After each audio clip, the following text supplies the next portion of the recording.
Primeiro tempo bom, começamos com um jogo de imposição, que era o jogo que nós precisávamos, pela característica do adversário, pela atmosfera do jogo. Estávamos jogando em casa, um jogo de 180 minutos, que sempre traz essa característica que aconteceu no final do jogo tenso, porque nós, no segundo tempo, tivemos uma queda de performance por um aspecto muito simples e claro, que foi a sequência de jogos com as viagens que nós enfrentamos durante 10 dias. E eu temia que isso acontecesse, porque é natural e é humano que os jogadores, depois de uma sequência que nós pegamos de jogos com viagens intercaladas, onde fizeram com que, e aí vai uma crítica ao calendário que estabeleceram, e eu acho que quem faz o calendário não tem a mínima noção o quanto ele expõe os jogadores, expõe o treinador e a comissão técnica, porque os jogadores realmente acabaram o jogo num estado físico muito difícil. Isso fez com que, pela característica do jogo, o Juazeirense crescesse, porque é um jogo eliminatório.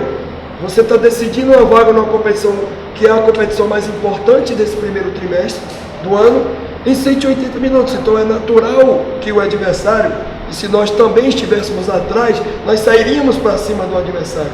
E é natural aquele time que está com o placar a favor tentar administrar aquele placar. Por quê? Porque a gente não tinha mais força, mesmo com as substituições, para que a gente pudesse pressionar o adversário, jogar um pouco mais no campo do adversário. A gente só tinha gasolina, combustível a manter aquilo que a gente construiu, que foi o 2-1. Gostei muito do início do jogo, muita imposição, muita criação de oportunidades, até o momento que a gente fez o gol. Depois que a gente fez o gol, a Juazeirense cresceu. Tem uma jogada muito forte, que é a sua situação de bola parada, principalmente com o Emílio, foi meu jogador, eu conheço bem.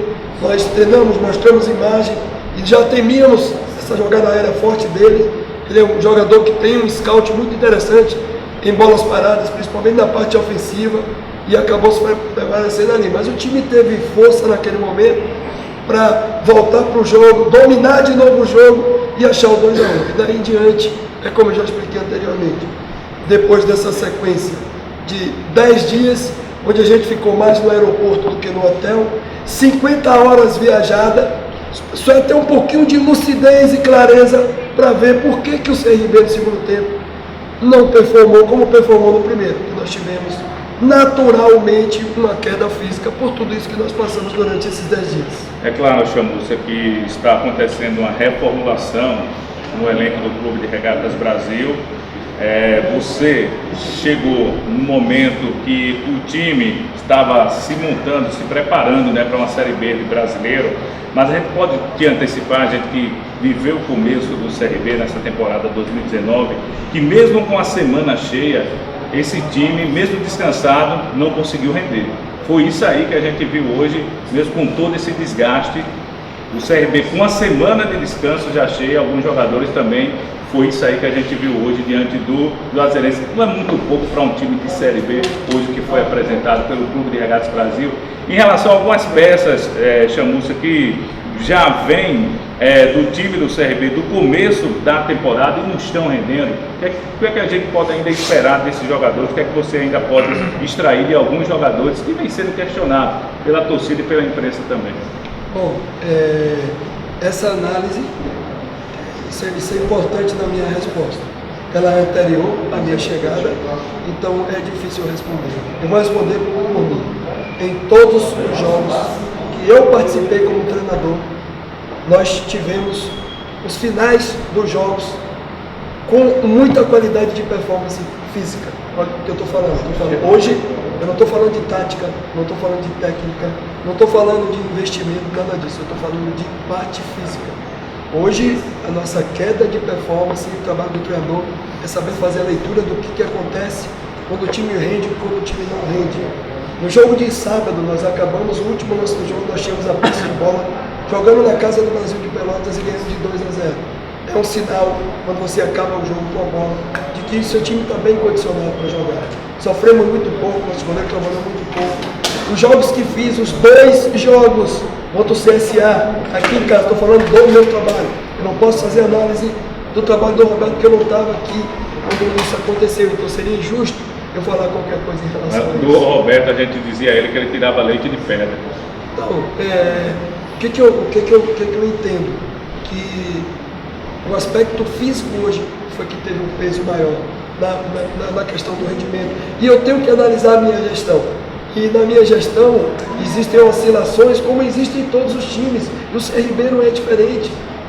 Os clubes de Série B, você pode olhar os resultados, inclusive, de todos os jogos, são jogos muito nivelados, jogos muito iguais. Hoje a característica do jogo era diferente, que é jogo de 180 minutos, é tipo a Copa do Brasil, onde você joga para matar ou morrer, porque é a última chance que você tem.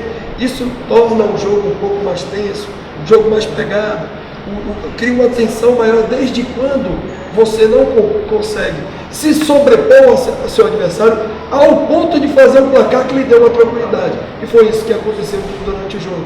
Eu tinha consciência de que o jogo seria muito difícil, não criei qualquer tipo de expectativa de que seria um placar elástico por causa do adversário, porque quem criou essa expectativa não conhece a Juazeirense, eu conheço. É o terceiro jogo que eu estou fazendo com eles esse ano. É um time que sempre vai muito bem. Ano passado eles estavam na Série C do Campeonato Brasileiro, mostraram que tem um time qualificado e que seriam 2 jogos muito, muito difíceis e equilibrados, porque hoje o futebol é assim. Então eu entendo que existe um resquício de descontentamento por uma série de sequências que aconteceram em alguns momentos, de empates dentro de casa, de resultados negativos, a falta de conquista dos objetivos que tinham aí. E eu acabei participando apenas dos jogos finais, né, do campeonato. E lhe digo com sinceridade, eu adorei a postura da minha equipe aqui jogando os 2 jogos. Nós terminamos muito melhor do que o CSA, que é um time de Série A. Então, hoje eu estou até sem voz, até eu cheguei debilitado. Fiquei gripado, tive febre, trabalhei sem condição, inclusive, no jogo de Pelotas. Mas eu queria até pedir desculpa, porque é muito difícil, cara. Você passar 10 dias fora, como a gente passou, subindo e descendo, viajando 12 horas e chegar aqui, tem que fazer um jogo eliminatório com essa dificuldade. Ô Chamusca, a gente tem também a questão da maratona de jogos, principalmente a gente está em todos os jogos aqui também fora, o desgaste, mas que a gente analisa também, eu sei que você treina isso, se não fosse também assim, não fecharia alguns treinamentos que a gente não tem acesso. O principal fundamento do futebol, erro de passe de jogadores até experimentados, na hora de cruzar também, isso não está saindo. O que a torcida também está reclamando, esse aspecto que a gente analisa também, como falou o companheiro Luciano Costa, é pouco para um time como o CRB, são esses fatores. E eu queria que você falasse também, você dando oportunidade mais uma vez para o Dudu e hoje o Orlando aparecendo também na lista do CRB. A gente dando oportunidades aos atletas da base, vem treinando muito bem, são garotos que têm o merecimento de estar hoje no grupo. O erro faz parte do futebol, o treinador treina para que os erros não aconteçam, mas todos os jogadores erram, inclusive os que jogam no Barcelona, no Real Madrid, que jogam no Tottenham, que jogam no Liverpool. Se assim vai assistir os jogos, vão acontecer erro de cruzamento, erro de finalização, erro de passe. O trabalho nosso é detectar e trabalhar. O CRB não é diferente de qualquer outra equipe. Todas as equipes, eu peguei o scout ali agora, houve erros excessivos da nossa parte e da parte do Juazeirense. Uma parte, a gente pode colocar assim, do número de passes errados. Hoje a gente pode colocar na questão do peso, do desgaste, da fadiga. Futebol você não desassocia o físico, o técnico, o tático do emocional, está tudo junto. E a partir do momento que existe uma cobrança externa para que o time acerte, para que a gente possa chegar, que é a função do torcedor, vir aqui, cobrar do time, torcer, ajudar no momento difícil, porque todo time tem momento difícil, e a gente também vai ter nos jogos. Se tiver ter um nível de investimento, onde a gente vai brigar sempre, é sempre isso que eu falo, o trabalho do treinador é reconhecer os erros da equipe, tentar melhorar. Eu acho que a gente já melhorou em alguns pontos, conseguiu sair, buscar um resultado fora de casa. Hoje confirmou a participação e eu temia muito por esse jogo, pela sequência, pelas viagens, pelo calendário que a CBF nos proporcionou, que é uma coisa surreal, cara. que esses caras fizeram. Outra coisa, para que existe seletiva de Copa do Nordeste no meio de uma competição que nem acabou ainda? Quer dizer que se o CRB estivesse na final hoje, jogando contra o Fortaleza, contra o Botafogo, ia estar jogando aqui a seletiva na final da Copa do Nordeste. Isso é uma coisa surreal, cara, que beira a imbecilidade, cara. E a gente tem que acabar com isso. Por quê? Porque o torcedor vem aqui e cobra, o treinador é cobrado, os jogadores são cobrados, mas as pessoas esquecem de que esses jogos não tiveram fundamento nenhum nesse momento da competição. O CRB tinha que estar com uma mentalidade, trabalhando. Você sabe quando o Curitiba jogou? Vocês lembram quando o Curitiba jogou? O Curitiba. Vocês lembram algum de vocês aqui? Jogou contra o Londrina, que dia? Na terça. Na sexta, não é isso? Na quinta. Na quinta-feira. Olha quantos dias o Curitiba vai trabalhar para jogar contra nós. Olha o que a gente fez durante esse processo para chegar até aqui. Então isso é justo ao trabalho do treinador? Então são essas coisas que as pessoas não analisam, que precisam ser analisadas. Criaram um ranking, cara, é isso que eu queria entender. Talvez até vocês me ajudem. Criaram um ranking, cara, no ranking o CRB. Tá, quantos campeonatos o CRB está jogando na Série B já? Quantos campeonatos o CRB ganhou estadual? Bota para ver o ranking do CRB. Por que o CRB tem que estar em pé na Copa do Nordeste? Não tem que estar ranqueado, como as outras equipes.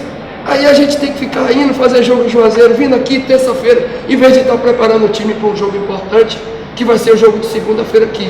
Que é um jogo de 19, não é de 20. Em 20 o CRB tem que estar dentro. Porque o CRB é time grande, tem torcida, não tem que ficar disputando pré. Então isso é um desabafo meu, porque eu estou chegando aqui agora, estou vendo a força do time, o time está estruturado, está organizado, já vem aí se mantendo na Série B, ele tem que estar no ranking, ele não pode estar fora do ranking, cara, com todo respeito, ele não pode estar disputando com o Juazeirense a vaga na terça-feira, cara, isso não existe, e a gente está sendo cobrado por uma situação que é surreal, os jogadores estavam mortos, aí no vestiário deu pena dos caras e a gente desceu sendo xingado aqui, classificando o time, dando calendário, dando retorno financeiro, tudo isso. Então isso chateia também um pouco a gente. Mas eu entendo, eu estou há 25 anos na carreira de treinador, sei como é que funciona isso. E vou trabalhar a minha equipe para segunda-feira fazer um jogo de excelência aqui. Ganhar e jogar bem, isso a gente precisa. Porque não é cobrança de torcida, isso é uma cobrança interna que eu tenho do meu trabalho com os meus jogadores.